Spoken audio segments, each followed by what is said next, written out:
dan inspiratif. Emang? Oh iya. Iya. Beda. Panggilannya apa ya Bu Yuliana ini ya, biar enak nih ngobrolnya. Tapi supaya nggak ketahuan tuanya. Belum. Dalam perjuangannya memberikan advice itu jungkir balik Berdarah-darah kita ya. Diteleponin terus nggak tuh ya? Jam tidur nggak usah dibahas. Oh iya, baik, siap.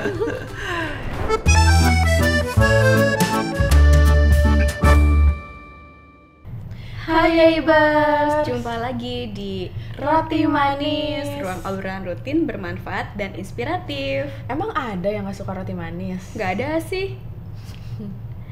Kita hari ini akan bersama Gugus Edan, yaitu saya sendiri Elisa, Dan saya Dita. akan menemani Yai bersemua selama kurang lebih 30 menit ke depan untuk ngobrol-ngobrol sama bintang tamu yang keren. Topik kita hari ini apa, El? Saya sangat penasaran sih Dita, kalau ngomongin internal audit itu sangat erat dengan internal control ya. Tapi kadang-kadang di suatu organisasi bisa jadi internal auditnya mungkin belum terbentuk atau bisa juga masih kurang kompetensinya sehingga membutuhkan bantuan dari pihak eksternal. Oh, menarik nih untuk Yaibers tahu. Benar banget. Oleh karena itu tuh kita mengundang bintang tamu kita yaitu Ibu Yuliana Sujono dari PwC Indonesia. Halo Bu Yuliana, thank you banget ya sudah mau hadir di podcast IAIB Roti Manis ini. Halo Elisa, halo Dita, halo Yaibers. Thank you for having me here. Ya, apa kabar Bu? Baik, Oh, thank you. ya. Apa kabar semuanya? Baik juga. Mungkin biar lebih cair, panggilannya apa ya Bu Yuliana ini ya, biar enak nih ngobrolnya. Mungkin supaya nggak ketahuan tuanya, panggilnya Yuliana aja kali ya. Belum. Tetap muda. Tetap muda. Oke deh, kita Oke, panggilnya Yuliana. Yuliana. Agak canggung ya sebenarnya ya, tapi nggak apa-apa deh. Nah, kita pengen tanya-tanya lebih lanjut, tapi sebelumnya minta kedipnya dulu boleh? Minta kedipnya. Kenapa ya? Kedip itu apa sih, El? Kenal. Yaibers mau tahu nih. Boleh kenal lebih dekat Orang penting ini. Oh. Jadi kita mau tahu nih tentang Ibu Yuliana. Yuliana panggilnya. Oke. Ya, kita lanjut ya. Kalau tadi aku udah sempet penasaran nih Yuliana internal audit di external consultant. Ini gimana ya? Mungkin boleh cerita-cerita juga ya? Iya, jadi PwC itu kita memiliki yang namanya Internal Audit Division, di mana Internal Audit Division di PwC itu kita membantu klien-klien kita ya, di mana mungkin mereka memiliki kesulitan atau mungkin jumlah internal audit yang kurang begitu banyak, namun mereka mungkin memiliki target-target program yang harus diselesaikan pada tahun itu. Nah, karena kekurangan kuantitas dari internal auditnya, maka mereka dapat melakukan outsource nih gitu, dan PwC diharapkan dapat membantu mereka sebagai part of the internal audit team. Other than that, sekarang kan masalah yang dihadapi oleh bisnis itu makin lama makin ngejelimet gitu ya, dan bermacam-macam. Iya. Dan untuk suatu perusahaan mungkin invest in all that emerging topics itu kan cukup costly. Nah, jadi mereka tuh banyak reach out ke PwC untuk juga memberikan support ya sebagai guest auditor untuk khusus tema-tema tertentu yang mungkin cukup spesifik, yang mereka mungkin belum memiliki tim internal audit di area tersebut. Kemudian ada lagi klien-klien kita juga yang memang membutuhkan benchmarking, karena mungkin mereka sudah secara periodik atau rutin melihat proses tertentu gitu ya. Jadi mereka ingin coba lihat nih di klien-klien yang lain tuh, di perusahaan-perusahaan lain ketika melakukan proses ini, leading practice-nya seperti apa sih gitu. Nah, biasanya Biar mereka improvement lagi ya iya, ke jadi depannya. mereka reach out to PwC untuk memberikan insight-insight tersebut terhadap internal audit, dan eventually memberikan masukan yang berarti terhadap bisnis nih gitu. Sebelumnya kalau Yuliana ini memang dari awal tuh internal audit atau gimana Yul? Bisa sampai tadi juga merupakan sustainability dan risk assurance leader ya? Sudah di berapa PwC tahun, Bu? Indonesia? Saya kurang lebih sudah hampir 24 tahun Wow. di PwC Indonesia, and I started my career as external auditor ya, external financial auditor. Nah, waktu itu di tahun mungkin sekitar 2006-an, kalau Elisa dan juga Dita sudah lahir ya. Sudah. Dan iya Ibers juga tentunya karena banyaknya masih muda-muda nih. Nah, waktu itu kan sedang hot-hotnya ya kasus terkait dengan Enron, WorldCom ya, di mana Ada di materi kuliah saya. ya di mana memicu keluarnya Sarbanes-Oxley Act ya, di mana perusahaan harus menerapkan iCover. Nah, internal audit memiliki peranan tuh melakukan testing terhadap internal control over financial reporting yang sudah diterapkan oleh manajemen. Dan external auditor harus melakukan audit terhadap efektivitas dari internal control over financial reporting itu. Nah, di tahun 2006 itu saya melakukan audit atas internal control over financial reporting as external auditor. Oh, masih eksternal auditor. Iya, betul. Atau mungkin jangan-jangan unitnya sendiri belum terbentuk nih Yuliana di sana ya waktu itu. Sudah ada sih, tetapi ada. memang khusus buat iCover itu waktu itu merupakan salah satu emerging topik ya untuk internal audit gitu. Nah, seru, lanjut nih. Setelah itu kita berapa kali ngobrol dengan manajemen dan even manajemen atau perusahaan-perusahaan di luar yang compulsory harus menerapkan iCover, mereka mulai voluntary nih menerapkan iCover ini karena mereka merasakan benefitnya bagi perusahaan untuk menerapkan internal control over financial reporting. Bukan hanya financial reporting yang lebih reliable ya, tetapi juga eventually bisa mengimprove operational dan juga performance dari perusahaan. Nah, mulai dari sana saya membantu klien-klien sebagai menggunakan topi internal audit gitu ya, memberikan masukan terkait dengan iCover ini. Jadi that's how my journey begin ya di internal audit. Sebenarnya ini bagus banget loh karena sebagai nanti eksternal auditnya masuk akan lebih rapih ya ketika sudah ada tadi bantuan dari PwC sebagai internal auditnya gitu. Tentunya juga pasti bisnisnya lebih oke, lebih disiplin juga, dan tentunya ke belakangnya angka-angka juga akan lebih terjaga akurasinya ya, Yuliana ya. Betul sekali Elisa. Dan in certain cases gitu ya, waktu itu kita sempat berdiskusi dengan klien juga, dia itu jadi external auditornya itu lebih bisa rely nih terhadap pekerjaan yang dilakukan oleh internal audit atas iCover-nya. Ya. Betul, jadi testingnya nggak 100% dilakukan oleh external auditor, tapi kalau mereka bisa rely terhadap internal auditornya dan memiliki kualifikasi atas iCover-nya, mereka bisa nurunin tuh sampelnya mereka gitu. Kalau topik-topik yang paling sering diminta oleh klien-klien tuh apa saja, Yul? Kalau lately ya, yang cukup tinggi peminatnya itu masih di internal control over financial reporting.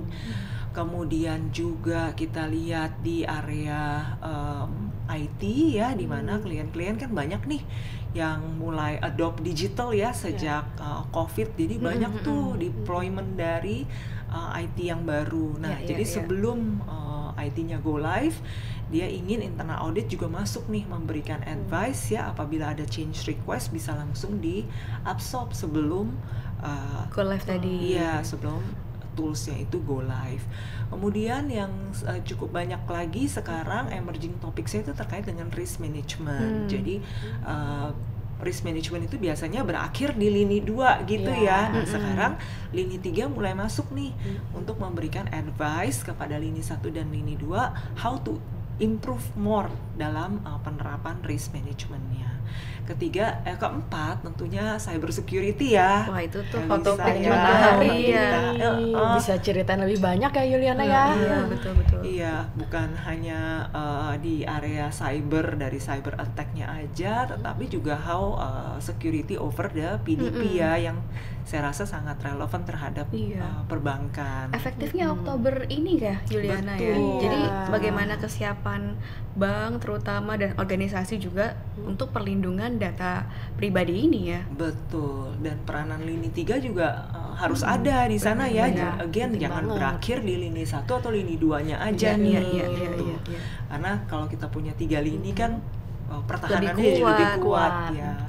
Plus dendanya mahal ya. Aduh. 2% dari tahunan income ya, gross Betul, income. Iya. Setiap betul. kejadian loh. Betul. Jangan Jadi sampai ya. Iya. jadi harus benar-benar ya Iya. diproteksi.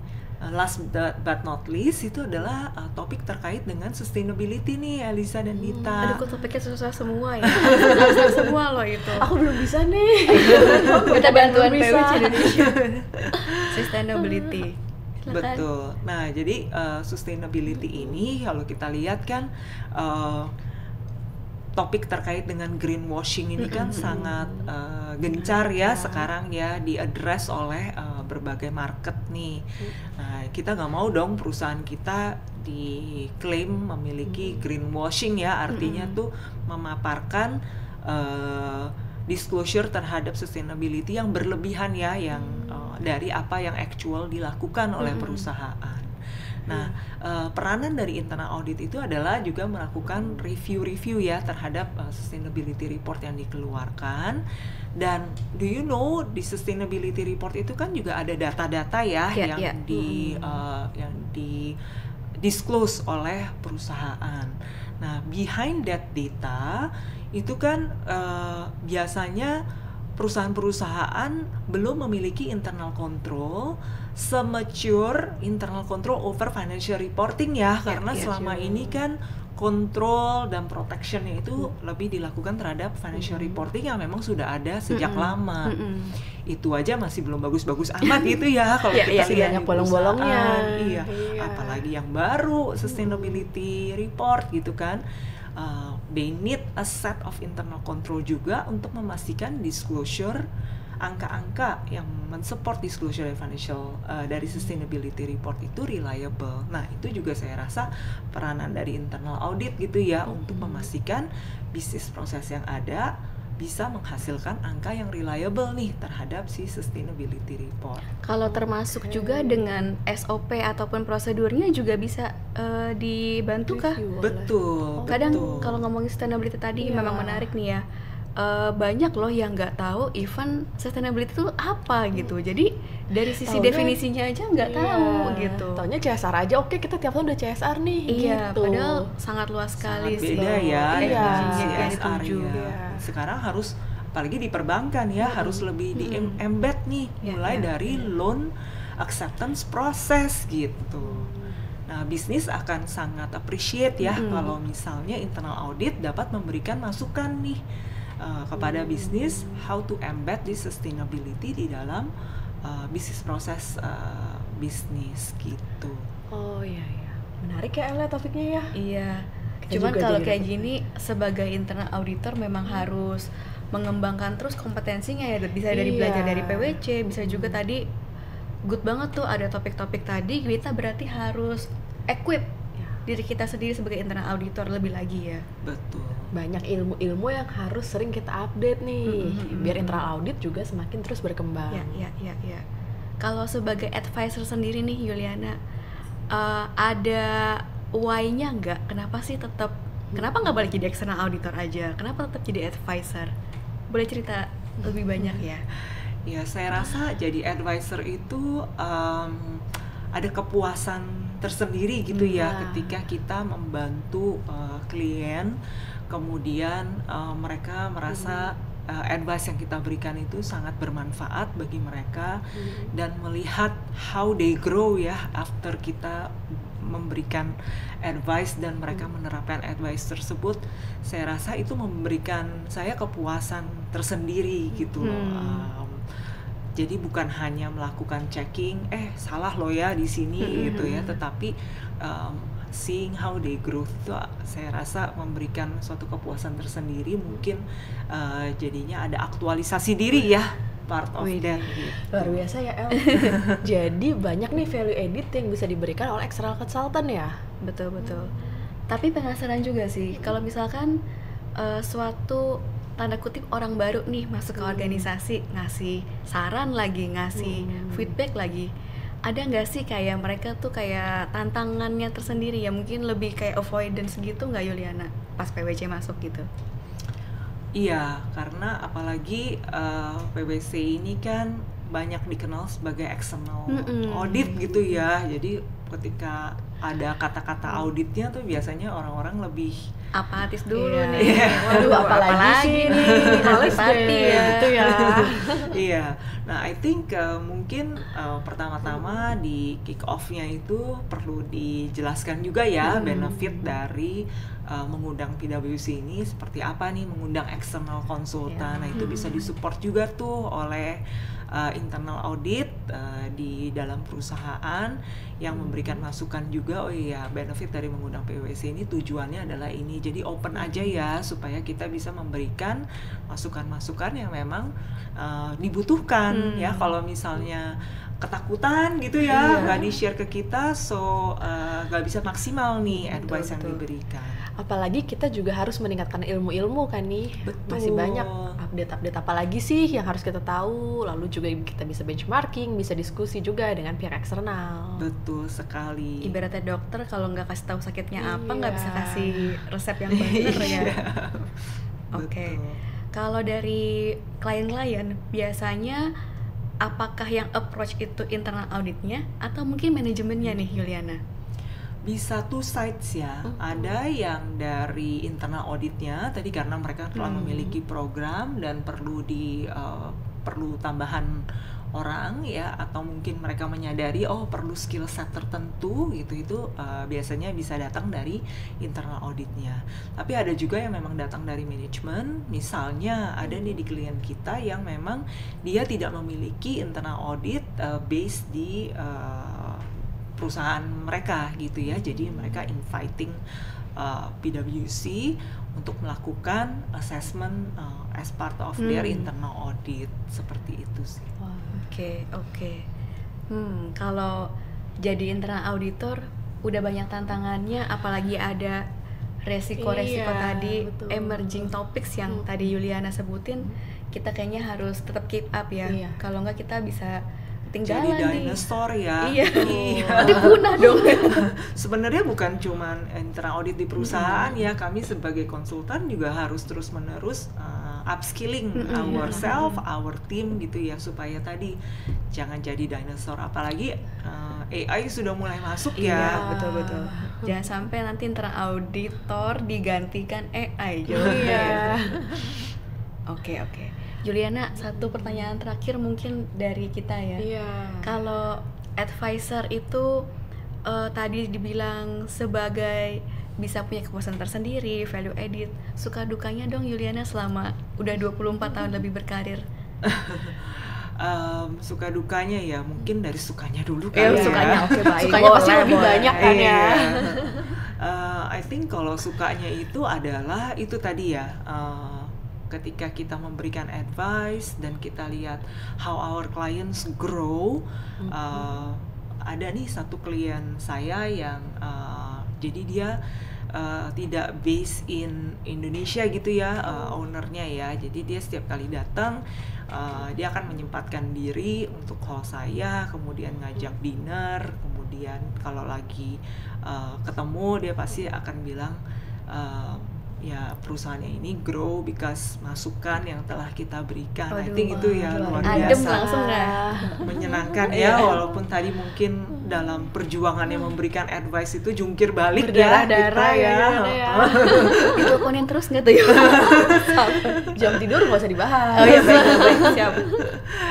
Nah kalau dukanya mungkin itu ya, di dalam kita upskilling itu ada extra effort lah yang perlu kita lakukan, terutama apalagi Elisa, Dita juga wanita gitu ya. Kita working mom itu kan harus pinter-pinter membagi Bagi waktu, waktu. benar. Nah, jadi I think bukan cuma working mom tetapi juga yang lain gitu ya, karena ada existing pekerjaan kan yang tetap kita lakukan while kita juga harus upskill ourselves. Waduh, Dit, bisa jadi topik nanti selanjutnya. Iya, empowerment woman nih ya, working mom. Yang kedua tentunya itu ya, ketika menghadapi klien gitu kan, they are trying to explain kenapa mereka melakukan itu gitu ya. Sedangkan kita juga explaining nih, oh ini nih gap sebenarnya yang perlu di-improve. Nah, ketika dalam proses itu kan banyak tektokan yang Perjuangannya mungkin luar agak biasa. tough Changing ya. the mindset-nya yang susah berarti ya. Iya, communication-nya kan juga Iya. harus tetap Iya, iya. dijaga gitu ya. Nah, I think itu mungkin proses, doesn't necessarily duka juga, tapi proses yang cukup tough yang harus dilalui baru bisa mencapai tadi ya input-input atau advice-advice yang berguna bagi mereka. Tapi kan prosesnya itu biasanya Betul, cukup betul. panjang dan tough tuh. Perlu komitmen juga sih ya Iya. dari si perusahaannya setelah ditinggalkan oleh mungkin masa periodenya PwC sudah berakhir, Masih tetap tetap harus dilanjutan dilanjutkan. Betul. Betul. Kalau enggak ya nggak bisa grow seperti yang tadi contoh Yuliana berikan ya. Betul. It will be just on paper gitu. Iya. Mm-mm. Setelah selesai ya sudah gitu. Iya. Gak sustainable gitu. Oke. Kita kira-kira masih punya waktu lagi Dita atau bagaimana? Wah. Kayaknya udah habis deh waktunya. Oh udah habis, oke deh. Ya. Gak apa-apa ya, nanti kita undang lagi Yuliana untuk Sesi topik berikutnya. selanjutnya. Bisa banget. Kode-kode nih untuk jadi pembicara ya Yuliana. Dengan senang hati. Oke. Tapi thank you banget loh, benar-benar inspiratif tadi, bermanfaat. Kalau dari sisi kami juga jadi belajar banyak nih sebagai internal audit, harus bisa grow lagi, upskilling tadi. Iya, betul. Terus juga kasih Value value edit. edit, terus juga bagaimana komitmen juga kita harus lakukan. Misalkan ternyata sudah engage sama PwC tapi tetap harus juga bisa sustainable tadi ya. Topik-topik juga banyak banget loh yang harus kita tetap belajar lagi juga, tetap Jangan jadi sampai ketinggalan nih sama iya topik-topik benar, yang jangan terus jadi berkembang. dinosaur kalau tadi kata Jangan. Yuliana. Thank you banget Yuliana sudah sharing. Yaibers salah satu contoh nih working mom yang berhasil sukses Luar biasa. 24 tahun. Dita jangan lupa dong kasih kita Iya, tanda kita mata punya dari sesuatu IAIB, nih roti manis. untuk Yuliana. Makasih sekali ya, Gemes dan kan? roti manis. Apa Oke. ya isinya ya? Silakan. Wow, langsung dipakai nih. Oh boleh siap. Thank you banget Terima Yuliana. kasih. Terima kasih atas waktunya. Terima kasih juga Elisa dan Dita. Iya. Yaibers, kalau tadi udah sesinya berakhir, tapi tenang aja. Kita akan balik lagi di penayangan episode selanjutnya, yaitu setiap hari Jumat, minggu kedua setiap bulannya di YouTube IAIB. Jangan lupa like, subscribe, dan juga kasih komen, kasih pertanyaan. Saran juga boleh ya? Saran boleh. Kalau mau pertanyaan lagi nih ke Yuliana, tadi ada yang kurang nih. bisa, boleh Nanti kita buka. jawab di Instagramnya IAIB. IAIB. Kita kasih waktu 1 minggu, nanti kita pilih jawaban yang menarik, saran yang menarik, pertanyaan yang menarik. Boleh ya kita tanya-tanya lagi ya? Boleh. Boleh tuh katanya. Siap, nanti kita kasih hadiah yang pastinya juga Wah, dapat kece. hadiah juga. Iya, thank you IAIBers. Sampai ketemu lagi di Roti Manis, ruang obrolan rutin, bermanfaat dan inspiratif. See you, bye. See you next time.